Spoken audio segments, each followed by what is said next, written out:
Yeah, we in our second lecture, we are going to look at one of the theories of child development, and this is Kohlberg's theory of moral reasoning, or Kohlberg's theory of moral development. Lawrence Kohlberg advanced the theory that moral reasoning proceeds through a series of successive stages. There is a progression from a primitive morality guided by personal fear of punishment or desire to gain through right or wrong defined by convention.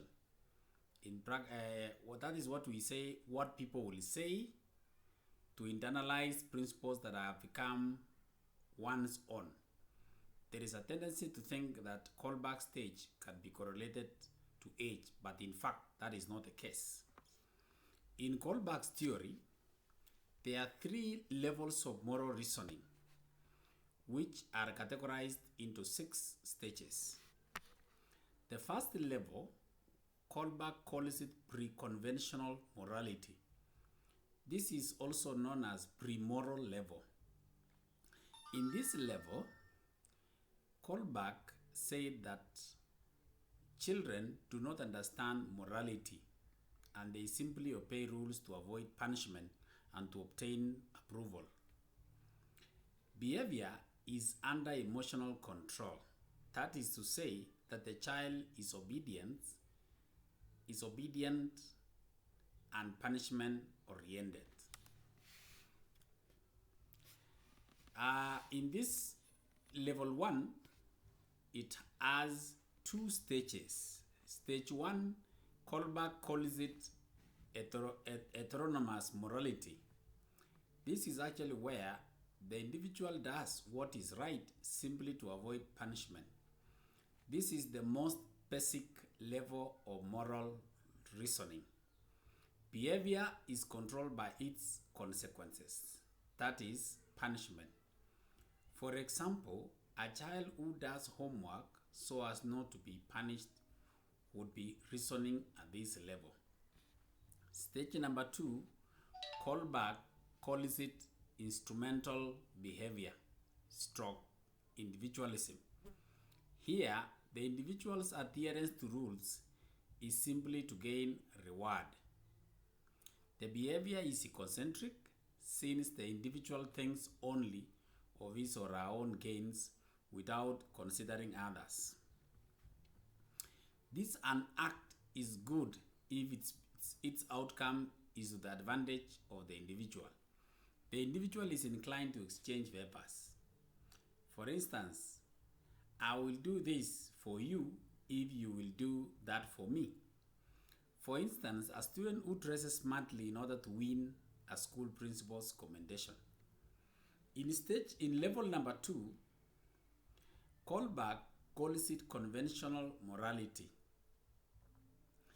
The individual here learns conventional rules and conformity, and that nonconformity leads to social disapproval.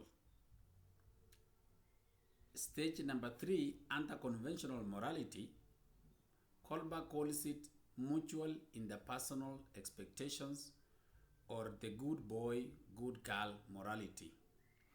The individual, here an individual will do what is expected so as to gain approval from others, or so as not to be disapproved by others. The individual tries to please those around him, seeking to be viewed as good. Moral decision is based on how the parents or peer group expect him to behave.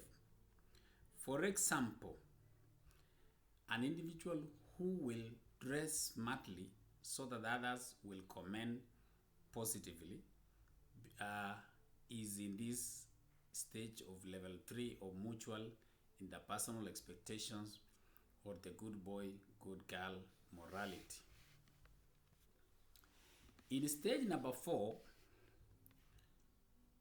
Kohlberg calls it social systems and conscience, or authority and social order.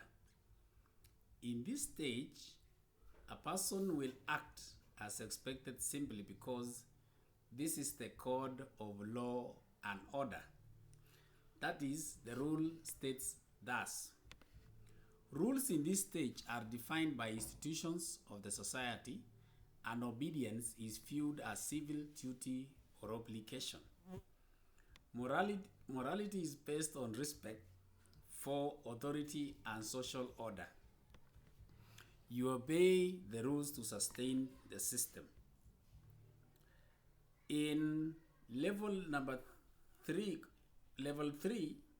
which is the most conventional or principled morality, this level sets in during adolescent stage, when persons accept the rules of the society, but only because they accept some general principles underlying the rules. The personal principle take priority if rules of society are in conflict with such principles. Morality is based on self-accepted principles. The person becomes flexible and develops social standards to avoid self-condemnation and blame. Under this level 1, the next stage is stage 5, which is social contract or utility and individual rights. In this stage number 5, Kohlberg posits that the behavior of an individual, in this case, is defined by social contract, which is generally agreed upon by the common good. At this stage, the individual accepts majority rule, but works to change rules that he or she feels are unfair or unjust. Adolescent questions oppressive rules and will demonstrate in secondary school or high school, unlike in primary school. Rules are seen as social contracts made for purpose, and the purpose can change if need be. The essential obligation here is the contract, not the content of a specific rule. The last stage, Kohlberg calls it the universal ethical principle. And in this stage, this is actually the highest level of moral reasoning in children or in persons, in which the individual acts right based on internalized abstract ethical principles that determines one's own moral code. In this stage, moral reasoning is conscience and principle-oriented, and individuals follow self-chosen ethical principles such as justice, equality, and freedom. Very few people in their lifetime can be able to reach this stage.